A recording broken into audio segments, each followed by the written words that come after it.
Okay, so we are live. So I guess welcome, Emily, to the.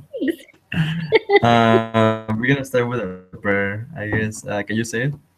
Sure. Our dear Heavenly Father, we're grateful that we are able to gather together this evening and to discuss this case study and to be able to learn from one another. Father, we ask that will bless us, that we can be open and share the things that may help us to apply these things to our lives and to our work. Father, we're grateful for all of the blessings which thou hast given to us, and we say these things in the name of thy Son, Jesus Christ. Amen. Amen. Oh, Jay, perfect timing.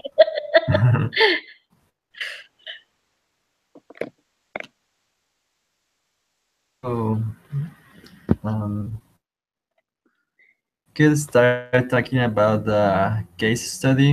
What are some what is the most important thing that you guys think you can get out of that case study? So I will say I watched her sister McHenry's video, like the introduction video of the lesson, and she talked about having kind of that group think and that group mentality.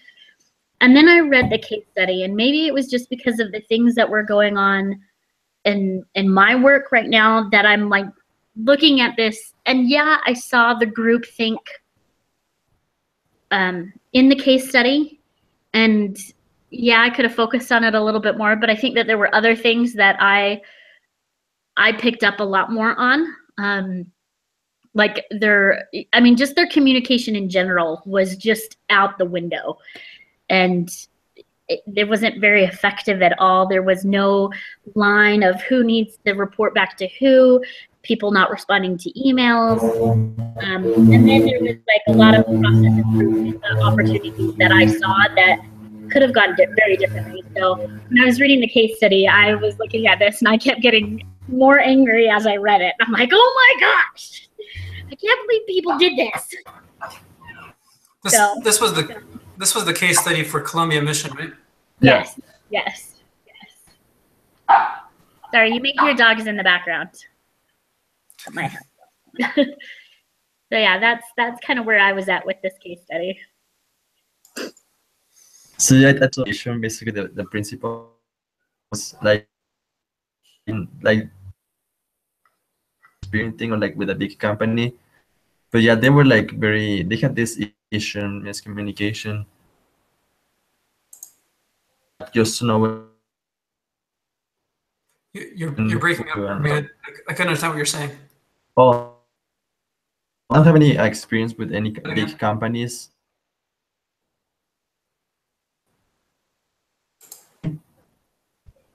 You're breaking up a lot. But can you hear me right now? Yes. I don't have No. big companies. No. Maybe write it in the chat window while you say it.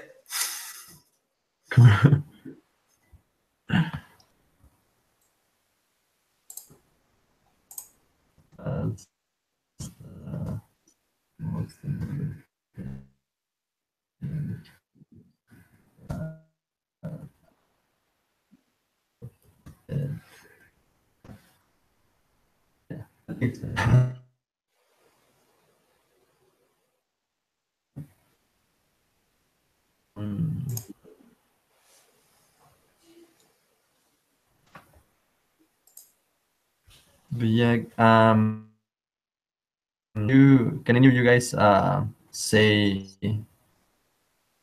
basically the main issue in this case study? Well, the main issue is why did the shuttle blow up, and what could they have done differently, I guess. It's hard because it's not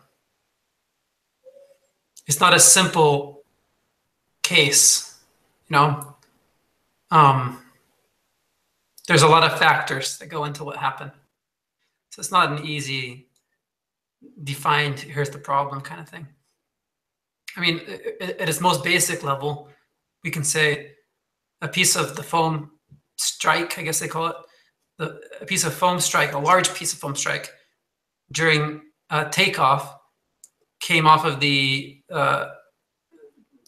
front of the shuttle and hit the left wing, and that caused damage to the wing.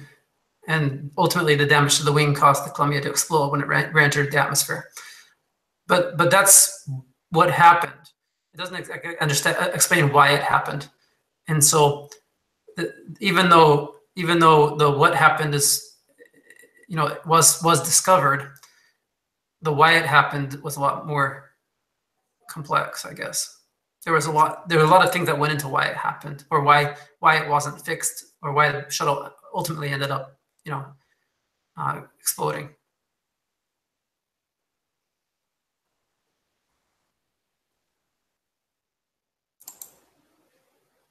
I think we lost. Yeah. Sorry. As I was going through the case study, yeah, you're right. There was something that happened that caused it to blow up, but there were other factors that contributed to what was going on. They gave a whole history of kind of the Columbia, well, not just the Columbia, but the whole kind of NASA and space program, and the whole program. Yeah, and I was actually ultimately really shocked about some of the things that that kind of took place during that whole history of it. I would think, as a government kind of entity, that there would be a lot more red tape to get things done. And maybe that was part of the reason why things didn't get done, was because there was all this red tape that sometimes you had to go through. But I'm surprised that there were such lack of safety standards and processes for things. They talked about, there was one thing, I can't remember what it was, but there was something, I think it was the foam debris that kept coming off after every mission. And it initially started out as this is not going to fly again until we fix it. And then it just kept getting downgraded. And I'm going, how is that possible? How is it possible that started out as something so important at that critical level and then just got pushed off? And I don't think that critical level ever changed, but they just didn't ever do anything with it. So I was really kind of shocked at some of those things that led up to what happened.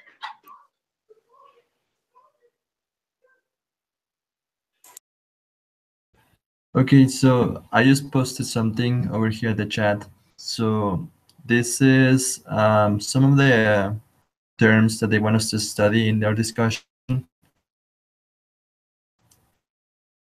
So it talks about cognitive biases, which is systematic errors in judgment, confirmation bias, our tendency to look for information that confirms our existing views, sunk cost bias, our tendency to escalate commitment to a course of action into which we have already invested time, money, or other resources. How does these things apply to this case study? What do you guys think? So the first thing that I noticed was the sunk cost bias. As they were talking about the history of the space shuttle program, they talked about the even just building the Columbia and some of the things that they did. I'm sorry, I'm finding it in here, that they moved building of the Columbia from California to Florida, and then they didn't. Okay, they said development of the shuttle proved to be more complicated than expected, and NASA delayed the first shuttle mission by like 3 years. And then to meet the demands, they moved it from California to Florida. And then they deviated from protocol and allowed ground testing rather than in-flight testing of rockets and then used analytical models instead of test flights to verify the entire system. And that to me was like, wow, okay, they, you know, are pushing things through because they've already spent millions of dollars and they've promised this and they don't want to go back on that. But it's like, you basically started out with this sunk cost bias that, you know, we're losing millions of dollars because we're behind schedule, and so we're going to cut corners. And that's just like, you can't do that. You can't do that. Not with going into space. Yeah. Sorry, I'm a little heated about this case study. So that was the one thing that I know. It's fine. I think so. I'm looking at the items here. Cognitive biases, systematic errors in judgment. There were definitely, I'm not sure, cognitive bias. I'll have to return to that one. I'll have to go back to that one. I got to think about that one for a little while. The confirmation bias was easier. So the foam strike coming off the space shuttle during launch and re-entry and so forth, that was, they called it an in-family issue, which meant that it was expected. And because they'd flown the shuttle 79 times before and it hadn't caused any major issue, then they assumed it wouldn't cause any other issues. And that was definitely, from a confirmation bias, I mean, they had a larger than expected piece came off. In fact, I think they said when the guy was watching the video of it, I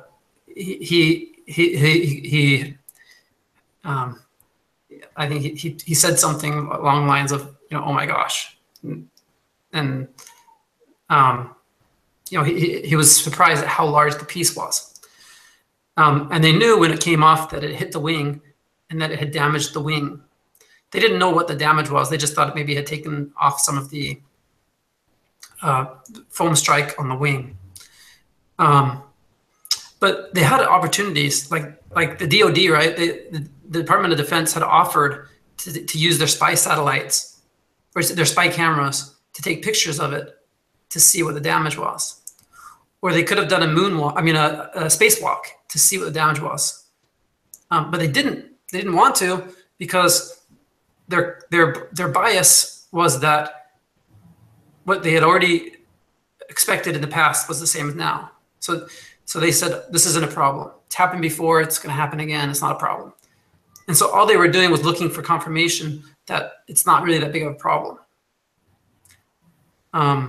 So they completely ignored the team that was put together to troubleshoot it, because the team that put it together said, you know, we'd like you to do a spacewalk, and they just ignored it.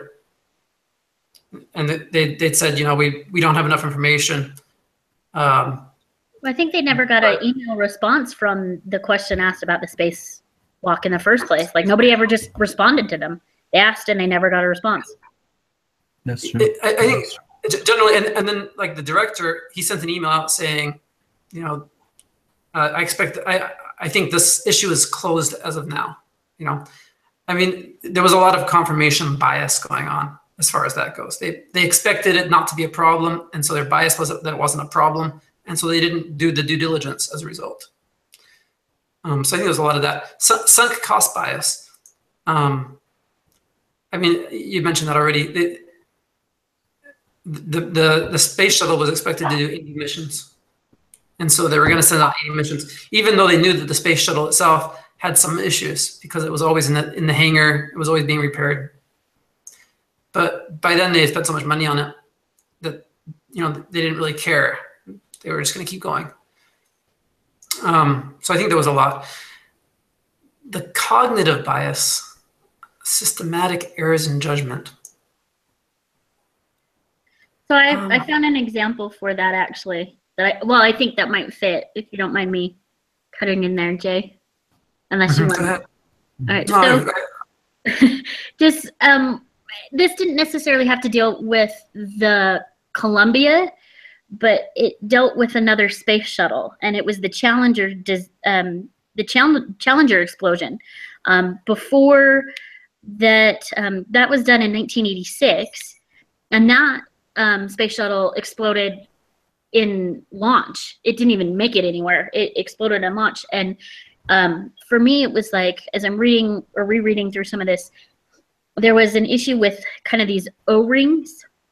And they said somebody came in and it was like the pre-launch meeting, and somebody said, you know, I'm not comfortable with that. We need to take a look at this. We need to delay the launch. And he couldn't really give specifics or details about what was wrong with it, but he knew kind of there was something wrong. He just didn't feel right about that. And they were like, well, nope, prove, you know, most people are like, to prove to me that there's something wrong. Or, I mean, prove to me that it's right.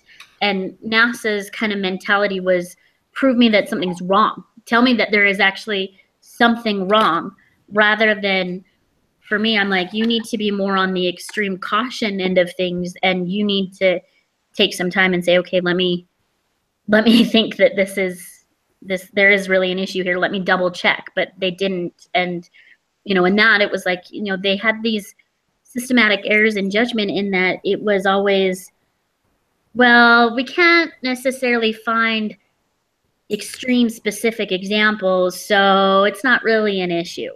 When, for me, this is a space program. You're sending people out who can potentially die. This is dangerous work, and you're not being cautious, and you're not looking for those, you know, that's to me what that kind of feels like, is that cognitive bias there, is that, you know, they were just kind of flippant about some of the things that were going on. I just want to add something to that. Like, they were treating these missions very very lightly, and these missions, they had like they had people in the spacecraft, some lives over there, and I don't know, I don't want to say they let them die, but like they treated them very, they didn't care too much. And yeah, I just feel like there was like a lot of bias in these operations, and there has not to be bias in these cases with the NASA and with the. Does that make sense? I don't know. Mm-hmm. Yeah, I mean, from a standpoint of the organization, Mm-hmm. boy, the director and the, what they call the MMR, the team,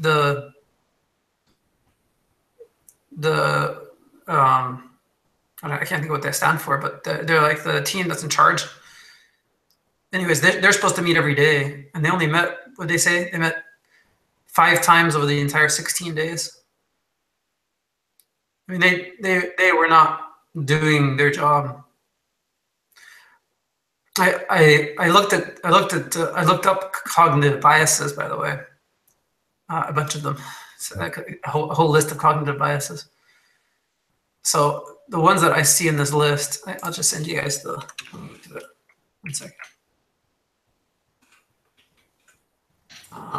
I'll send you the link. Okay. So there's a link with a list of 20 cognitive biases. Anyways, I mean, one of them was overconfidence from an organization standpoint. They didn't think anything could go, or they weren't convinced that something was really wrong. I think there was a bit of a bandwagon effect as well, because the one engineer who worked for NASA sent out an email saying this isn't a problem, and then after that the director sent an email saying this isn't a problem, and then the MMR team said this isn't a problem, and then by then everyone jumped on saying it wasn't a problem, and then the very last couple of days before they left, they met with the what do they call that team? Remember the team that was troubleshooting the problem? Oh, the D8T. Is that what it's called? The D8 team? Yeah. They were looking. They were like. Did for. But yeah, Anyways. DAT. Oh yeah, DAT. That's right. The DAT team. Anyways, that team that was analyzing the problem, when they met with them at the end, all they heard when they went into the meeting was, "This isn't a problem." They didn't even hear anything else, even though the DAT team was specifically saying, we don't have enough information to state whether it's a problem or not. All they heard was, "This is not a problem." So their bias was already set at that point. Well, that kind of, as I was looking at some of the other cognitive behavior or biases that you said, there's there were a couple that it was like, okay, yeah, I could see that, like the ostrich effect. To me, it was like they were ignoring dangerous or negative information. It's like they didn't want to. They didn't even want to look for it. It was. I think a number of times they asked for additional images of the impact site on the ship, on the wing. And they went through so many different channels, and it actually did get up to the Department of Defense, who was going to do it. And they said, okay, where's the official? They're like, oh, no, never mind. Don't worry about it. And it was like, well, no. Many people asked for images, and they just didn't. So I think that was one thing that they did. I think also, as we talked about the DAT, the team that was put together to analyze that, they didn't have any. There were a couple of things that I noticed that was a problem with that. Was one, they, again, kind of going back to the communication, they had nobody really to support them or to report back to. It was just kind of like, okay, here's a bunch of different people from different departments and different partners come together and figure out what happened, and then they didn't have anybody specific to report back to. And then at the very beginning of the NASA in the 60s, where there was the Apollo problem, they had that Tiger team that was just stuck in a room figuring out what was going on until they fixed the problem. There wasn't like, we're going to give up. It was, we're going to fix this problem. But that DAT team didn't have that ability or that kind of direction to do that. So I think that was kind of, again, more of that sticking their head in the sand, and we're going to kind of ignore this problem and hopefully it goes away. And it doesn't. So. Yeah, thank you guys for your comments. I just want to change the topic a little bit. So still with this topic, but like there is something else that is asking us. So there is this the recovery window. I'm just gonna. The recovery window is the time between when the problem of the foam or the main problem is discovered, and then what was like the expectation or what was the response to this problem. We had a recovery window of like what? How many days was that? Like it was like 7 days or? No, they had 16 days. 16 days. Okay, yeah, sorry. Yeah. Because they noticed the problem during launch.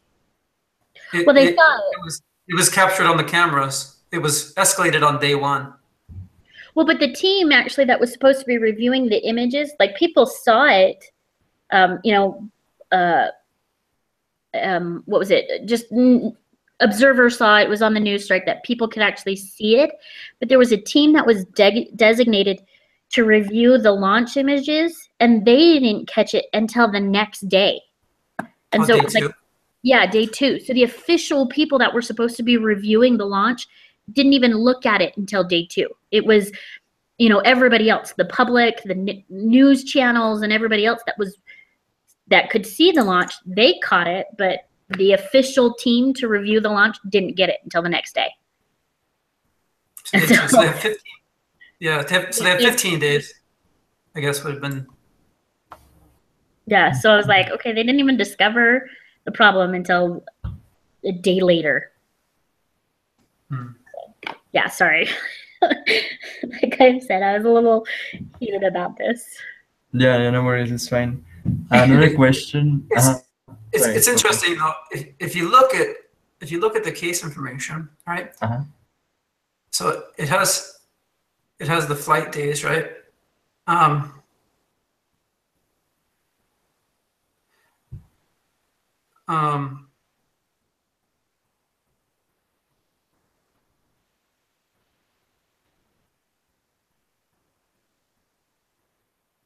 Oh yeah, exhibit 7, right?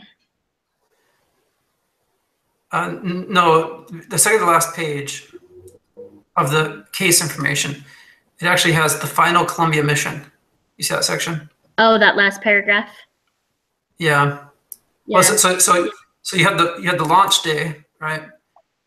And then you had flight day 1, which was when they noticed it. So it was the day after launch.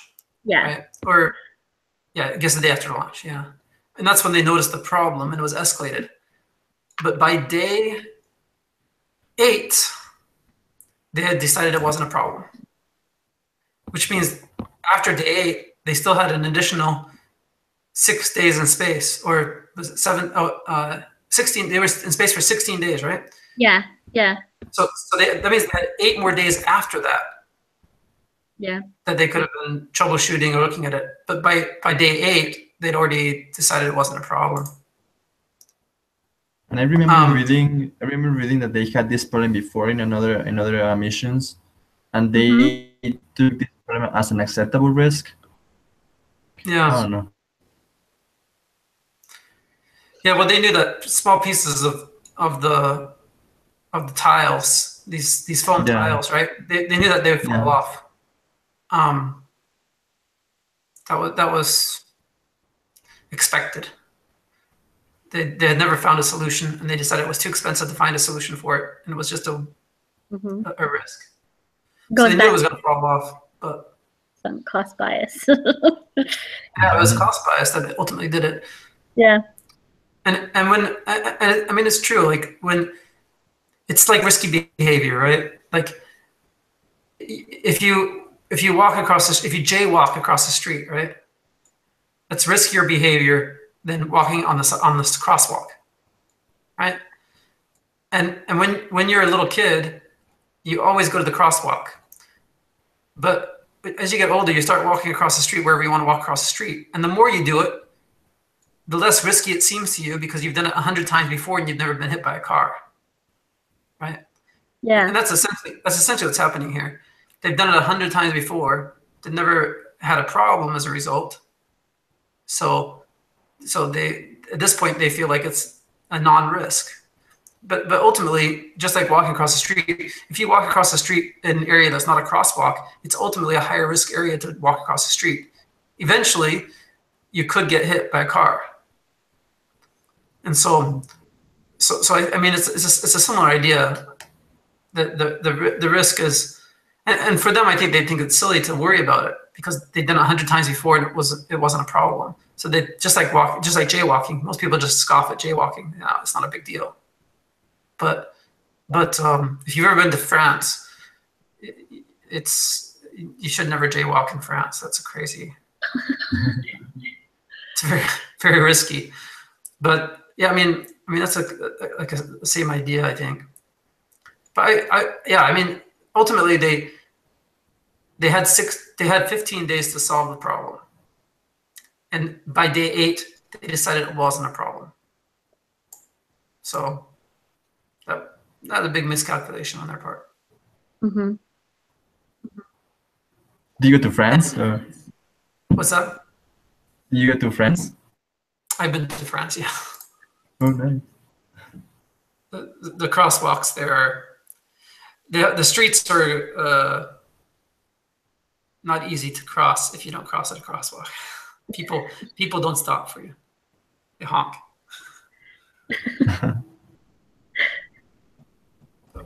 Okay. Is there anything you guys want to add to that?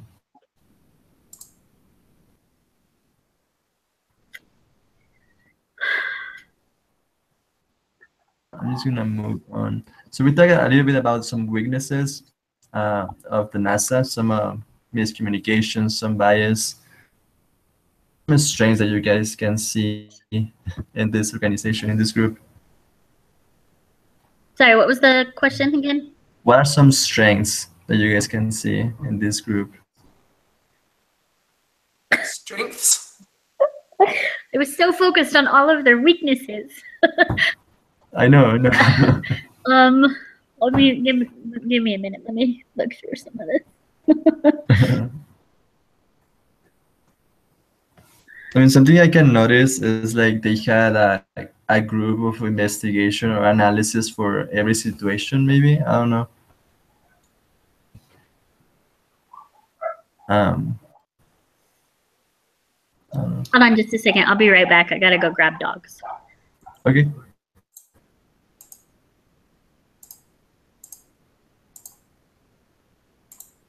Strengths.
Sorry, that took longer than I thought.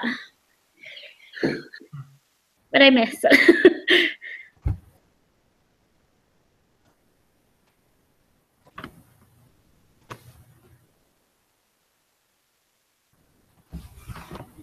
Yeah, I don't know. I don't see too many strengths. Like I don't know. I guess we focus too much on weaknesses, communication, um, and the details. I would say. Oh, sorry. Go ahead.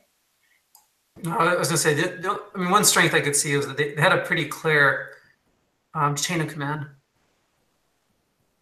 So they like the director was in charge. He made a lot of the decisions. The MMT, I guess, was the team that led the mission and so forth. They had a pretty clear chain of command, and I think that's a strength in a lot of organizations. Because if you don't have a clear chain of command, it's hard to get things done or know who to go to. Unfortunately, the people in that chain of command made a lot of mistakes. I think one strength that they have was that their purpose that they had, the going out and the research and the experiments and things like that, getting out there into, into space. They had those people that could sit there and kind of say, okay, we're going to look at the big picture and we're going to focus on these types of things, which you do need in any kind of an organization. Otherwise, you get people that focus on kind of the small, everyday tasks and don't really get the big picture. So for me, it was like, okay, I could see that having that vision, having that kind of big mission for NASA and the space program. They had goals that they wanted to reach, and they kind of pushed to get there, which is a good thing to have, since they, like I said, they could get somebody that keeps them playing meetings for different reasons, and they never get anywhere. So I could see that as a strength. I'm gonna go to the next thing. So there is, where you go, 5 conditions that when up the priority of a team. So number 1 is clear boundaries, then compelling direction, structure, system that supports the team in completing their work. So these are some things that they want us also to focus on, that will bring success and effectiveness. So it's to have, as Jay said before, there's like a good structure in the company, in the organization. There has to be a good structure everywhere. I don't know. I feel like these are very complete, I guess. What's the question? So the question is, what is the concept of team design?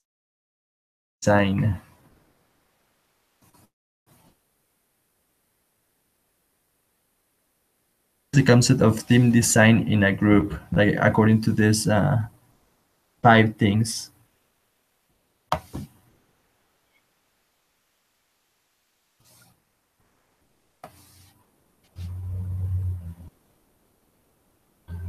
I don't know if that makes sense, but So I think in this case study, the team design here, I think one thing that they needed to do better was that the DAT team, they, I think, worked actually really well together. They put as much information as they could together. They weren't able to get everything that they needed from other departments or other partners that were involved in this mission, but they had people from I think there was somebody there from Boeing who helped build this spacecraft. There was somebody in there that was from NASA specifically. They had all these different engineers and people that were involved overall from the beginning to the end were on that team. And that team would have been more effective if, other people who I guess were the ones that were making the decisions were, had given them a little bit more power to do things and more information. Again, like the images, getting a better image of what the damage was. I'm sure that team could have come up with a solution and a way to fix what had happened, whether it was to repair it or something, so that they could have gotten people home. I don't think that would have been a problem. I think it was outlying people that were affecting that team. But that DTA team worked really well effectively because they were all coming together with, a clear goal of what they needed to do. So. Thank you.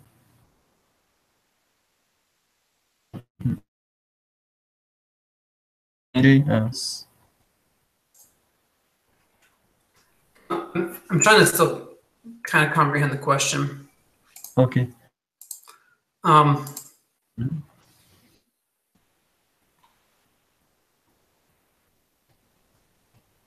So the question is, what is the concept of team design? Yeah, like according to this case, what can we learn? Like the team design is, or how can we implement like in the future? I don't know, something like that. So yeah, the question is, what is the concept of team design? Sure. So I think that in the setup of the DAT team, there were a lot of problems. So it shouldn't have been it shouldn't have been a DAT team. It should have been a Tiger team, which should have had the director as part of the team and so forth. And they should have called in all the best experts with that. That was actually the policy, and that policy was not followed. So they really broke down the fact that they should have been following policy, and they didn't. I couldn't tell if it was purposeful that they didn't follow policy on purpose or not, or they didn't realize that the policy should have been followed. But it did state specifically that the policy was it should have been a Tiger team, and it wasn't. So I think that hurt them, because it says that when the DAT team was created, it wasn't clear who they were supposed to report to. The charter wasn't clear as to what they were supposed to be doing. Basically all they did was this analysis. They weren't looking for, solutions or anything else. They just wanted some analysis done. And so I think that was a problem as far as team design goes. It wasn't clearly defined what their job was, what their boundaries were. They didn't have a clear direction. They didn't know who they were supposed to report to, which is structure, and they didn't have the support to even do the work. They weren't getting the answers to the questions they wanted or the results that they wanted. In fact, I think it says that Rosha, which was one of the engineers who worked on it, NASA engineers, he had written an email, sent it to his peers, stating that he thought it was a gross, what do you say? I'll have to find it. He said that he thought it was a wrong and bordering on irresponsible answer not to request additional imaging help from any outside source. And he says, I must emphasize again that severe enough damage could potentially present grave hazards. He sent it to his peers, but not to the managers, because there was a feeling that the engineers shouldn't be sending stuff like that to their managers. That had a chain of command, and it was extremely bureaucratic. So, I mean, that was a problem. They didn't have any way to escalate things either. So it was pretty poorly done to create that DAT team. Also, they didn't have all the experts on it. They mentioned that because it was a weekend, the person who ended up running the analysis on the program, what was that computer program? I'm trying to find where it said that, but there's a computer program that they ran analysis on. Do you guys remember that? Yeah, I remember that. I don't remember the name, but I remember that. Yeah. I have to go up higher, I think.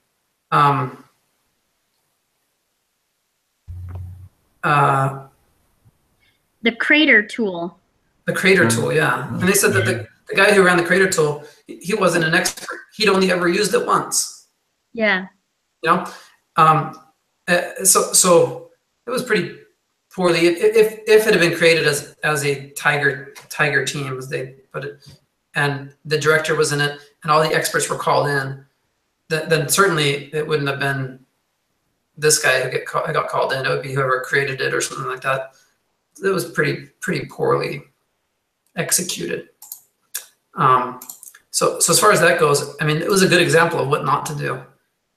To have a team, as far as a team design goes, it was a poor team design. They didn't have, they didn't have any of those things. I mean, did they have A, B, C, D?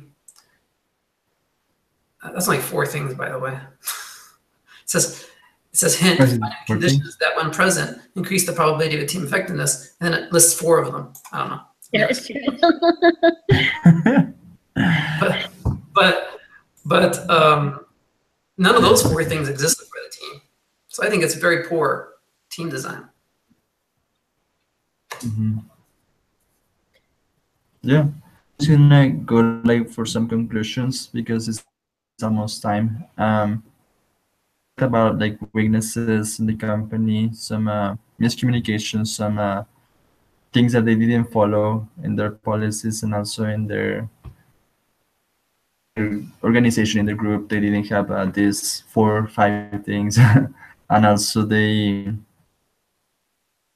didn't follow. They didn't have a group commitment or something. They didn't treat this mission as very important as it should have been. Um, I can see they didn't have this group commitment basically for me. Um, is there anything you guys want to add to that? So for the write-up, Mhm. I went through and listed all the problems. Okay, cool.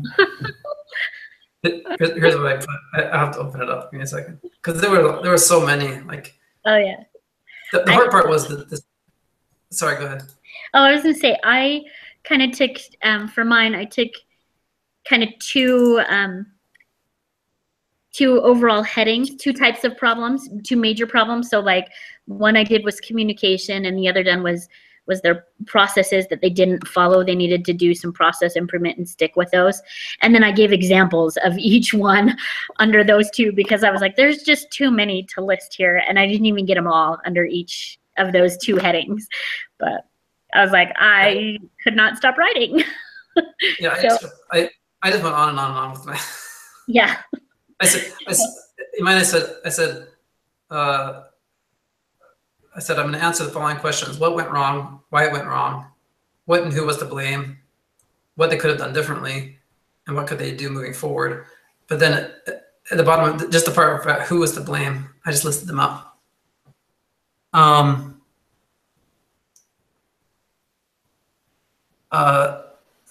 So I had the issues with the shedding panels was overlooked.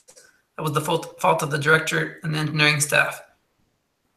The budget caused problems as well as far as paneling replacement went, and general upkeep. It was the fault of the general budget placing safety behind other operational activities.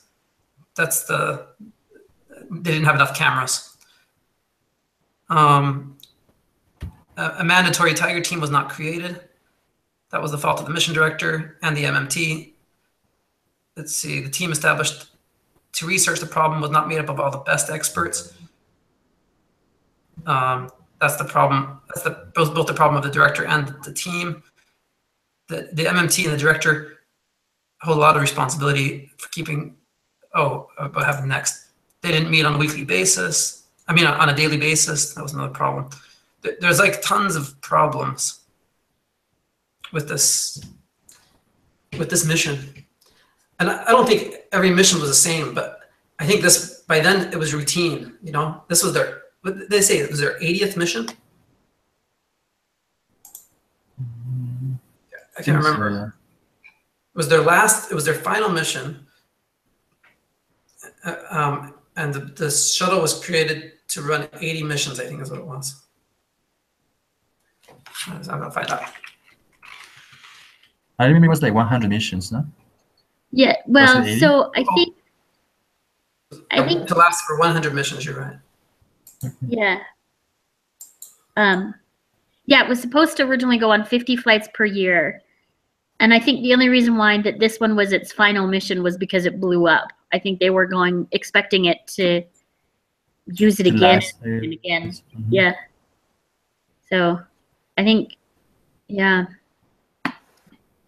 I think my biggest problem with this, one of the biggest issues, was at the very end, even still, after all of that happened, on reentry, the loss of the lives, they just said, oh, well, this piece of debris could not be the root cause of this loss. There's got to be another reason. But yet we've never really been given another reason, have we? No, they did identify that it was the cause of the problem. Yeah, so then even after, and that was a couple of days, that was at the press conference the press conference a couple of days after the explosion. But this is a NASA chief who just kind of downplayed initially the concerns of what it was, and wasn't like, oh no, it's got to be something else. And that to me was just like, I wouldn't say that until you knew absolutely sure, and they didn't, not after that long. So yeah. The Columbia shuttle went on 28 missions. Wow. First mission was in 1981, and the last mission was in 2003. I actually watched some YouTube video of it. Nice. I looked it up, but no, didn't watch any videos. I saw this. I remember when it happened. Like I remember the news and all the like seeing in the news the debris in the sky. So they got pretty good recordings of it in the sky, like the streak of flames, I guess. Mhm. I remember when it happened. That was pretty big to do at the time. But yeah, I didn't. So did you see the video of the actual foam striking coming off? No, but I mean, I remember it happening, but it'd been so long for me. So I went on YouTube and just looked for the explosion on reentry, and that's what I watched videos of. I didn't watch videos of the launch. I should have, but I didn't. So I'm sure you can find some. Yeah, I wanted to see if I could see what they saw. Yeah. Clearest video so far of strike as tests get underway. I know. Now I'm like, wait. Now I want to know. So I'm kind of looking. The problem wasn't so much that the foam came off or that the foam hit the wing. The problem was that when the foam hit the wing, it ruptured the internal panels, which were not foam. And that was what when they ran their tests, they said, based on the tests, we don't think this is going to be an issue, because even if the foam panels on the outside of the wing have been damaged, it will still have no problem re-entering the atmosphere. But the foam panels weren't the only thing damaged. The inner panels were also damaged and ruptured. And so when they re-entered the atmosphere, you know, that they had the wing was allowing, you know, there was a hole there, I guess, in the wing. They didn't have a chance.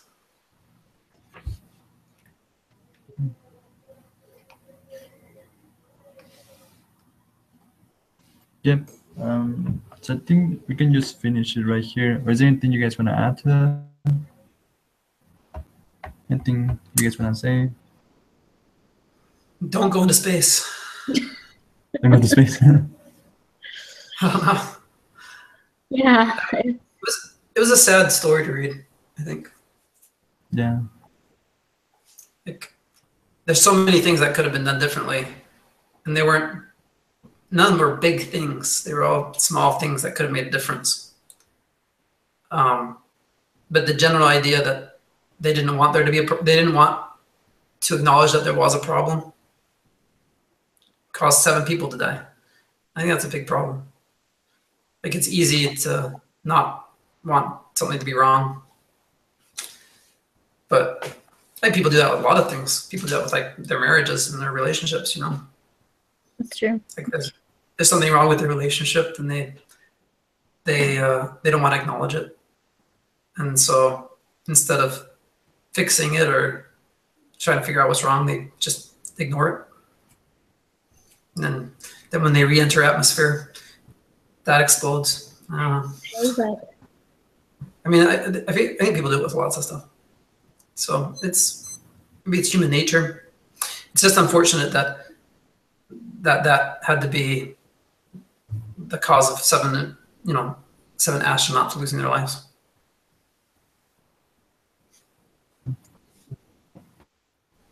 I just hope that they,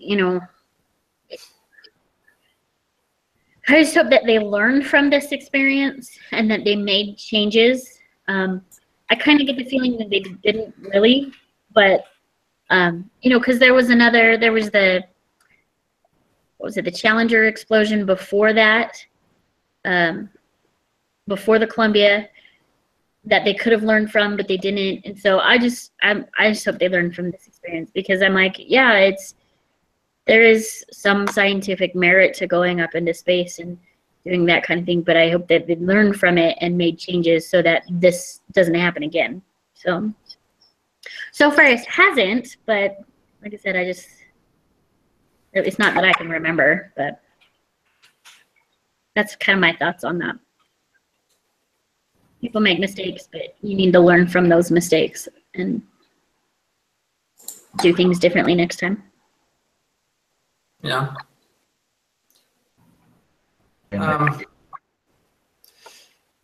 guy who, I wonder what happened to the people involved, you know?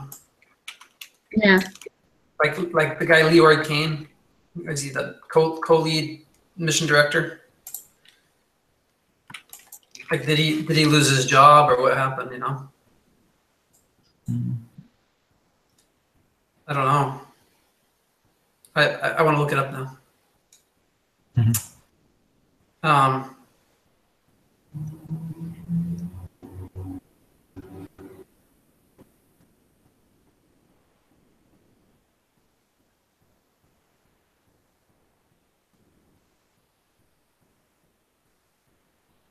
No, I mean, it says that.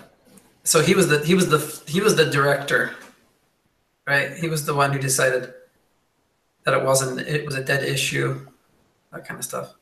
It says he received NASA's top honor in 2015. Oh. Okay. Presidential Rank Award in 2012, which is one of the highest honors a civil servant gets. In 2 consecutive years, NASA Rotary Stellar Award, 2010 to 2011. Got the SAS Rank Award in 2011. So, yeah, that's unexpected. So, I mean, that was Leroy Kane, I guess.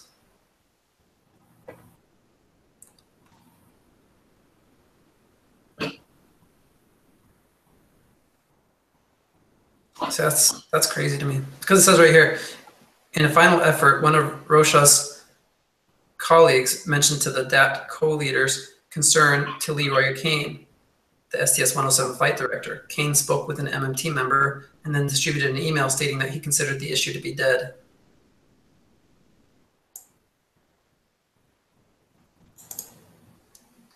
So, seems like things turned out all right for him in the end.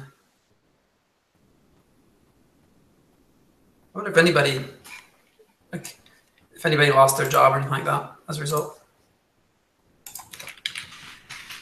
Anyone fired after the Columbia disaster? So I did look it up, and the Columbia was the last astronaut and cosmonaut fatalities during space flight. So there haven't been any since 2003.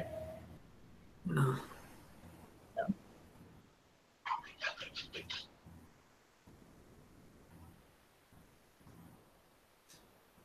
Nice. Do you find anything, Jay? About anybody getting fired? I was trying to see if anybody got fired. Maybe Linda Ham.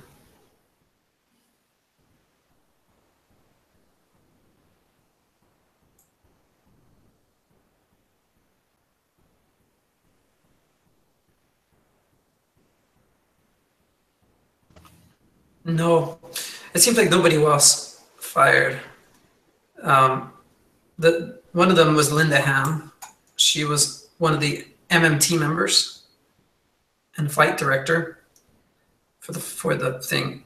She was questioned in front of the board, investigative board, along with a number of other members, of the MMT.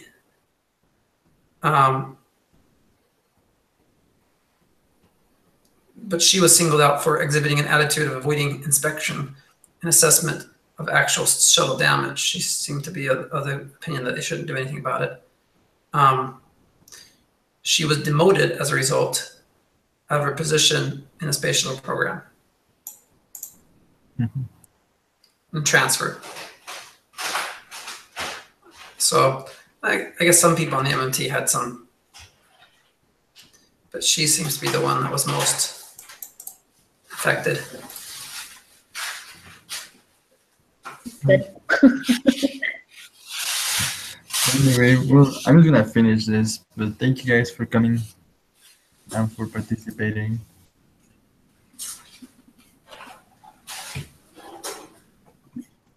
All right. I feel like, are we 2 people short tonight? Yes. Yeah, it was So- Taylor and Angelina. Yeah. Surprising. Okay, hey, who's the leader next week? I'm not sure. Let me look real quick because I think I've got it saved. I think maybe Taylor, or I don't know, I'm not sure. So we're on, Jay, it's you. Lesson 9 is next week, right? Okay, me. Yeah. Yeah. I'll send it out then. And then I'm the next week. Okay, awesome. All right. See you guys next week. Thanks. See ya. Have a good weekend, you guys. Bye.